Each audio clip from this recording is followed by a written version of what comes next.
Over there. Dahil Joshua. Abracadabra. Nakakatulala lang.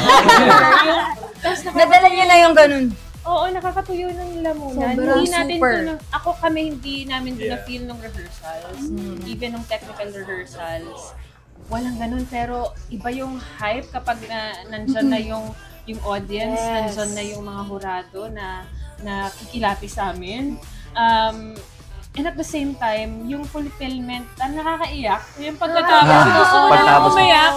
Yung nakaka-proud din syempre si Joshua kasi... Yes! Actually, Joshi, gusto ko malaman, anong na-feel mo nung sinabi sa'yo ni Ate Yan na ang galing mo, Marte? Nagulat nga ako kasi. Hindi ako mag-artista. Hindi ako mag-artista. Artista na yan. Tapos kasi introduction pa sa kanya, TikTok crush. Ay,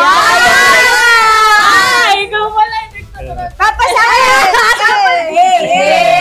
Pero nagulat ako kasi it's such a parang honor to get a comment like that from Christian yan. So, parang wala, first time, as in, like what Faye tuloy, Liza said, is that nung rehearsal kasi, parang we tried na mag-in character. Pero iba yung feeling ngayon eh. As in, parang kami, like, ano talaga yung character. Ate and left no crumbs. Yes!